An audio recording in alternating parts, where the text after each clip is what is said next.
राधे राधे सभी भक्तों को। आशा करती हूँ कि ठाकुर जी की कृपा से सब कुशल मंगल होंगे। और बहुत ही रिक्वेस्टेड वीडियो है ये। सब मेरे साथ जितने भी मेरे सब्सक्राइबर हैं वो ज़्यादातर व्हाट्सएप पे जुड़े हुए हैं। पर्सनली टू पर्सनली कांटेक्ट है मेरे, क्योंकि वो पोशाक सेवा भी लेते हैं, इसीलिए तो रिक्वेस्ट आई थी कि दीदी सभी लोग अक्षय तृतीया पर वीडियो डाल रहे हैं, आप क्या करती हैं, पूजा कैसे करती हैं, उसके ऊपर वीडियो डालें। तो बिल्कुल देखिए, मेरी जो पर्सनल ये है कि मैं मानती हूँ कि भगवान जो होते हैं ना, वो भाव के भूखे होते हैं, वो किसी दिखावे या आडंबर के भूखे नहीं होते। क्योंकि सबसे बड़ा एग्जाम्पल है सुदामा जी का, और बहुत सारे ऐसे हैं, कर्माबाई जी हैं, बहुत सारे ऐसे संत हैं जिनका मैं मतलब वर्णन भी नहीं कर सकती, और मैं तो उनकी मात्र चरण की धूल के बराबर भी नहीं हूँ। तो प्रभु जो है उनकी सरलता पर ही रिझे हैं। तो ऐसा नहीं है कि आपको बहुत ज़्यादा आडंबर करने हैं, या बहुत जो भी कुछ करना है आपको अपनी सामर्थ्य से करना है। जो भी कुछ करना है आपको अपनी सामर्थ्य से करना है, किसी को देखकर नहीं करना कि भाई किसी चैनल पे ये बताया है तो मैं ये करूं, किसी चैनल पे ये बताया तो मैं करूं। सुननी सबकी है, करनी अपने मन की है। जो आपके ठाकुर जी को पसंद हो, जो आपको पसंद हो, जैसे आप उनकी सेवा करते आए हो वैसे आपको उनकी सेवा करनी है। ये नहीं है कि उन्होंने ये बताया वो ऐसे करते तो मैं भी ऐसे करूँ, नहीं। आपको जो भी सेवा करनी है अपने हिसाब से करनी है, क्योंकि हम गृहस्थ हैं। बहुत सारी चीज़ें हम गृहस्थ में रहकर नहीं कर सकते, बहुत सारी चीज़ें हमारे उस समय सामर्थ्य नहीं होती कि हम कर सकें। तो इसीलिए आपको जो भी करना है अपनी सामर्थ्य के अनुसार करना है। मैं क्या करती हूँ, देखिए सबसे पहली बात है कि आपको क्या करना है, आपको अपने घर की साफ़ सफाई करनी है, अच्छे से साफ़ सफाई करनी है। क्योंकि इस दिन हमें लक्ष्मी नारायण जी की यानी ठाकुर जी और राधा रानी की पूजा करनी होती है, लक्ष्मी नारायण जी की। अगर हमारा घर साफ़ नहीं होगा तो प्रभु लक्ष्मी जी कैसे आएंगे। सबसे पहले आपको डेली के काम से निवृत्त होकर अपने घर की साफ़ सफाई करनी है। हो सके तो आप अपने घर के चौखट पे एक रंगोली बनाइए। अगर आप बना सकते हैं तो, नहीं बना सकते हैं तो कोई बात नहीं है, आप बना सकते हैं तो एक छोटी सी रंगोली बना दीजिए। बहुत बड़ी रंगोली भी नहीं बना सकते तो चावल या आटे से आप कोई भी एक छोटा सा फूल बना दीजिए। या साउथ में क्या होता है, मेनली जो डेली रंगोली बनाते हैं वो क्या करते हैं कि एक स्टार बना देते हैं। मैं साउथ में रही हूँ तो मैंने ये देखा है कि डेली बहुत ज़्यादा बड़ी रंगोली नहीं बनाते, वो क्या करते हैं एक स्टार बना देते हैं एक रंगोली के नाम का। तो आप भी इसी तरह से कुछ भी छोटा सा एक अपने घर के बाहर वो बना दीजिए, अगर आप बना सकते हैं तो। अदरवाइज़ क्या होता है कि बहुत सारे लोग क्या होते हैं, ठाकुर जी का फुल बॉडी चंदन श्रृंगार करते हैं, जिनके पास समय होता है। अगर आप कामकाजी हैं, जॉब करने वाले हैं, या कई बार बहुत सारे ऐसे लोग हैं जिन्हें नहीं टाइम मिल पाता, तो आप क्या कीजिए, ठाकुर जी को नहलाइए, अच्छे से नहलाइए धुलाइए जैसे आप रोज़ करते। आप चाहें तो पंचामृत स्नान भी करा सकते हैं, अगर नहीं है तो आप नॉर्मल भी नहलाइए, गुलाब जल डाल के या जो भी आप डाल के जल से डेली नहलाते वैसे ही नहलाइए। उसके बाद आप ठाकुर जी के माथे पर चंदन लगाइए और आप ठाकुर जी के चरणों में चंदन लगाइए। क्योंकि अगर आपके पास समय नहीं है, आप पूरी बॉडी पर श्रृंगार नहीं कर पाते। क्योंकि आप देखिए, मेरे बहुत सारे बच्चे हैं जिन बच्चों से मैं बहुत प्यार करती हूँ। मैं नहीं बताऊँगी कितने बच्चे हैं, तो इतना समय नहीं है कि अगर मैं सभी बच्चों का फुल बॉडी चंदन श्रृंगार करूँगी तो मुझे सुबह से शाम हो जाएगी, तो मैं नहीं कर पाती। तो मैं क्या करती हूँ, नहलाने के बाद उनके माथे पर चंदन लगाती हूँ, उनके चरणों में चंदन लगाती हूँ, उनके गले पर हल्का सा चंदन लगाती हूँ जिससे उन्हें ठंडक मिले। चंदन लगाना है, चंदन कैसे लगाना है, चंदन के अंदर आप जो है थोड़ा सा जो कपूर होता है वो मिला लीजिए, कपूर से ठंडक मिलेगी। थोड़ा सा चंदन के अंदर कपूर मिला लीजिए और उसको गुलाब जल से या सादे पानी से आप मिक्स कर लीजिए और फिर लगा दीजिए ठाकुर जी को, राधा रानी को चरणों में और माथे पर और गले पर। लगाने के बाद आप उन्हें वस्त्र धारण कराइए, उनका श्रृंगार कीजिए। और अगर किसी के पास जुगल सरकार है तो देखिए, मार्बल के जुगल सरकार पर हम कोई भी ऐसी चीज़ नहीं लगाते क्योंकि वो निशान छोड़ जाती है। अगर आपके पास अष्ट धातु और पीतल के जुगल सरकार है तो सेम आप उनके माथे पर लगाइए, उनके चरणों में चंदन श्रृंगार लगाइए। और बाकी आपके पास वक्त है तो आप फुल बॉडी श्रृंगार कीजिए। तो इसी तरह और फिर वस्त्र धारण कराइए और ठाकुर जी की सेवा कीजिए, पूजा आरती कीजिए। ये मैं तो नॉर्मल ये करती हूँ, पायल पहनाइए। पायल की बात आती है तो देखिए, अगर आपके पास तो नई पायल ख़रीदने की सामर्थ्य है तो आप नई पायल ख़रीदिए। अगर आपके पास नई पायल ख़रीदने की सामर्थ्य नहीं है, क्योंकि देखिए जो मेरी राधा रानी हैं, जो मेरे ठाकुर जी हैं, उन्होंने चांदी की पायल पहनी हुई है।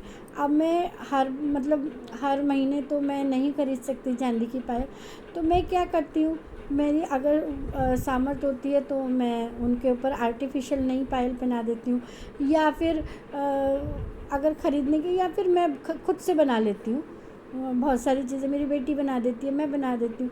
और अगर आपके पास ये भी नहीं है तो देखिए, फिर से कहूँगी कि प्रभु जो होते हैं ना, भाव के भूखे होते हैं। बहुत सारी वीडियो में तुलसी माला से पायल बनाना सिखाया, आप उस तरह से बना सकते हैं। या आप अगर वो भी नहीं आप बना सकते तो आप सिर्फ़ एक कलाई को ही ठाकुर जी के पैरों में बांध दीजिए और ये कह दीजिए कि प्रभु, मैं आपको ये उस पायल को आप आध्यात्मिक रूप से ठाकुर जी के चरणों में पहनाते हुए कहिए कि प्रभु, मेरे लिए मैं आपको सोने की पायल पहना रहा हूँ, या चांदी की पायल पहना रहा हूँ, या हीरे की। तो आप यकीन मानिए कि आपके उस भाव को देखकर ना, जिस भी धातु की आप वो पायल बुनेंगे, ठाकुर जी के लिए वही बन जाएगी। क्योंकि वो भाव के भूखे हैं, वो हमारे सोने चांदी हीरे जवाहरात के भूखे नहीं हैं। क्योंकि हम कौन हैं उन्हें देने वाले, सब कुछ तो उन्हीं का दिया हुआ है। हम उन्हीं के दिए हुए में से उनको देते हैं। हम ये सोचे कि हम बहुत कैपेबल हैं, हम इतना कमा रहे हैं, वो नहीं जी, सब प्रभु का दिया हुआ है। जो प्रभु का दिया हुआ है, हम वो ही उनको अर्पण कर रहे हैं। तो यही चीज़ है कि आप सिंपल से वो कीजिए। हाँ, भोग की बात आती है तो भोग में आप कुछ करें या ना करें, आप सत्तू का भोग ज़रूर लगाएं और ठंडी चीज़ों का भोग लगाएं, ठंडे शरबत का भोग लगाएं, आप खरबूजे का भोग लगाएं, आप तरबूज का भोग लगाएं, आप ककड़ी का भोग लगाएं। अगर ये सब लेने की भी आपकी सामर्थ्य नहीं है तो आप नॉर्मल एक सत्तू का भोग लगाएं। और सत्तू बनाना बहुत आसान है। वैसे तो आजकल मार्केट में रेडीमेड सत्तू भी मिलता है, चने का सत्तू मिलता है, जौ का, आटे का, लेकिन चने के सत्तू का भोग ज़रूर लगाएं, क्योंकि चने के सत्तू की जो भोग की मान्यता है वो बहुत ज़्यादा है। तो वो अगर आपको मार्केट में नहीं मिल रहा है तो आप बहुत आसानी से उसे घर में बना सकते हैं। भुने हुए चने मार्केट में मिलते हैं, आप 10 रुपये के 20 रुपये के वो चने लाइए, उन्हें पीस लीजिए मिक्सी में, और पीसने के बाद उन्हें आटे की छन्नी में या घर में छन्नियाँ होती हैं उससे छान लीजिए। छानने के बाद आपको उसका पानी में मिला के जो है शरबत बनाना है। आप चाहें तो नमकीन शरबत बना सकते हैं। नमकीन शरबत में आप थोड़ा सा धनिया डाल दीजिए, पुदीना डाल दीजिए और नींबू डाल दीजिए, काला नमक डाल दीजिए, बस ये होता है नमकीन सत्तू। और मीठा बनाना है तो मीठे सत्तू में आप अपनी सामर्थ्य के अनुसार चीनी डाल दीजिए, और अगर आपकी सामर्थ्य है तो आप ड्राई फ्रूट्स डाल दीजिए। अगर नहीं है तो सिर्फ चीनी डाल के, घोल के, शक्कर डाल के भी आप वो भोग लगा सकते हैं। मेनली ये है कि आपको सत्तू का भोग ज़रूर लगाना है। और दान की बात है तो दान भी देखिए सामर्थ्य के अनुसार किया जाता है। दान कभी भी किसी को देखकर नहीं किया जाता, क्योंकि ये कहते हैं कि अक्षय तृतीया के दिन हम जो भी चीज़ें करते हैं ना, उसका हमें अक्षय पात्र मिलता है, यानी कि उसका अक्षय गुना होके मिलता है। तो आप कोशिश कीजिए जो भी आप दान करें, ज़रूरतमंद को दान कीजिए। मतलब जिसको उस चीज़ की ज़रूरत है आप उसको दान कीजिए। आप वस्त्र दान करना चाहते हैं, आप वस्त्र दान कीजिए। आप खाने पीने का सामान दान करना चाहते हैं, आप खाने पीने का सामान दान कीजिए अपनी सामर्थ्य के अनुसार। अगर आपकी नहीं सामर्थ्य है तो कोई बात नहीं, कोई ज़रूरी नहीं है कि प्रभु ने ये नहीं कहा कि आपकी सामर्थ्य नहीं है तो आपको करना ही करना है। मेनली क्या होता है कि आप अपने सामर्थ्य के अनुसार दान कीजिए। अगर आपकी सामर्थ्य है दान करने की तो आप चने की दाल का दान कीजिए, आप एक घड़े का दान कीजिए। घड़े का दान आपको कैसे करना है, आपको एक घड़ा लेना है, उसके अंदर जल भरना है और जल के अंदर कुछ मीठा मिलाना है आपको।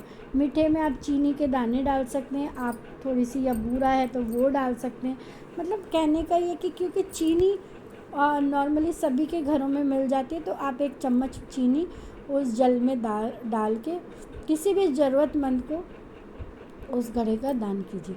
क्योंकि आप सोचिए उसका लाभ आपको क्या होगा। आप किसी देखिए बहुत सारे ऐसे हैं कि जिनके घर में फ्रिज नहीं होता। वैसे तो आजकल नॉर्मली सबके घर में, लेकिन बहुत हैं अभी ऐसे लोग जिनके घर में फ्रिज नहीं होता, और बहुत सारे ऐसे भी हैं जो फ्रिज होते हुए भी फ्रिज का पानी नहीं पीते। तो जिसके घर में फ्रिज नहीं है और उसको गर्मी है, तो आप उसको क्या कीजिए, घड़े का दान कीजिए। आप उस घड़े का दान करेंगे, वो उसमें पानी रख के ठंडा करके पिएगा, तो वो आपको कितनी दुआ देगा। तो वो आया आपका अक्षय फल, कि कोई ज़रूरतमंद हमारी दी हुई चीज़ को इस्तेमाल करके हमें दुआ दे रहा है, तो वो चीज़ें होती है अक्षय फल। तो जो भी आप दान करें अपनी सामर्थ्य के अनुसार दान करें। किसी की देखकर ना दान करें, किसी की सुनकर ना दान करें कि भाई वो इतना दान कर रहा है तो मैं इतना करूं। नहीं, कभी भी ऐसा नहीं करना चाहिए। हमेशा अपनी सामर्थ्य के अनुसार करना चाहिए। और ख़रीदारी की बात आती है, तो देखिए अगर आपकी ख़रीदारी की सामर्थ्य है तो आप सोना, चांदी और पीतल, सिर्फ इन्हीं चीज़ों में से कुछ खरीदें। आप लोहा ना खरीदें, आप स्टील ना खरीदें, आप छतरी ना खरीदें। मतलब जो भी चीज़ें ऐसी होती हैं, सभी देवी देवता हमारे लिए बराबर हैं।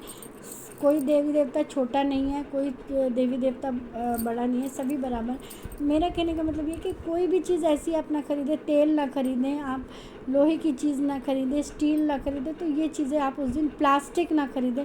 कोई भी ऐसी चीज़ें जो राहु से रिलेटेड होती हैं वो चीज़ें आप ना खरीदें। आप खरीदना है आप स्टील, वो चांदी खरीदें, सोना खरीदें या पीतल खरीदें। अदरवाइज़ आपकी सामर्थ्य नहीं है तो आप ये मत सोचिए कि चलो हमारी सामर्थ्य नहीं तो हम स्टील खरीदें ना। आपको भूल कर भी स्टील नहीं खरीदना है, क्योंकि स्टील भी एक तरह का लोहा होता है।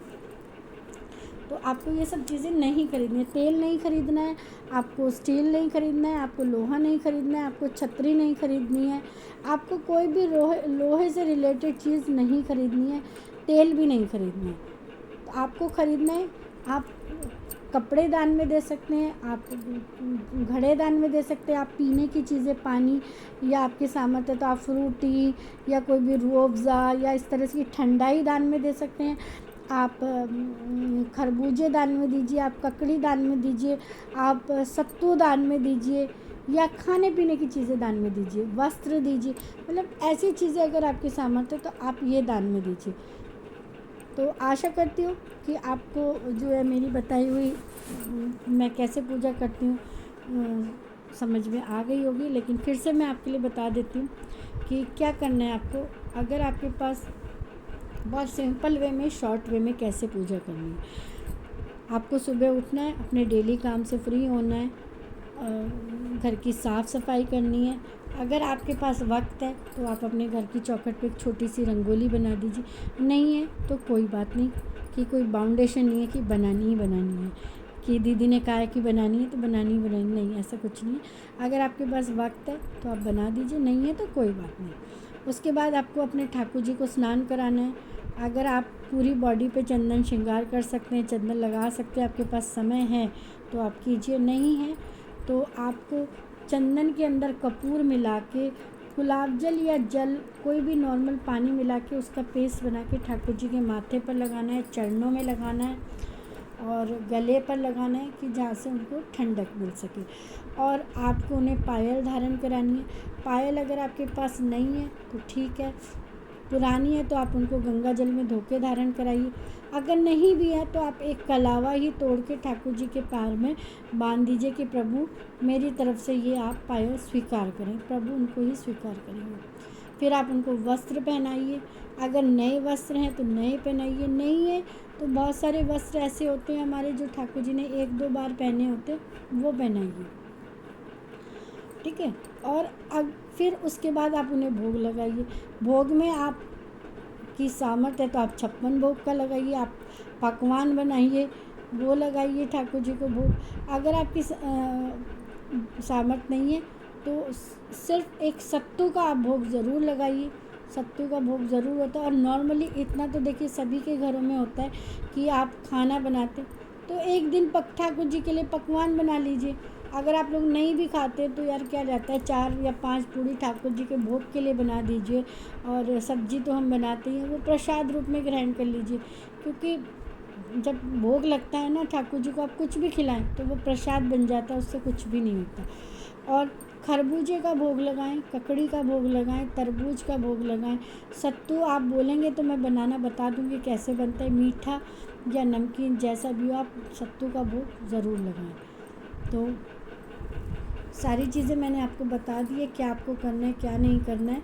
तो इसी के साथ सभी भक्तों को राधे राधे। प्लीज़ अगर आपको मेरी वीडियो अच्छी लग रही है, पसंद आ रही है, तो वीडियो को लाइक कीजिए, शेयर कीजिए, चैनल को भी सब्सक्राइब कीजिए और बेल बटन को भी प्रेस कीजिए, ताकि इसी तरह से मैं आपके लिए अच्छी वीडियो ला सकूं। सभी भक्तों को राधे राधे। जल्दी मिलते हैं नेक्स्ट वीडियो में।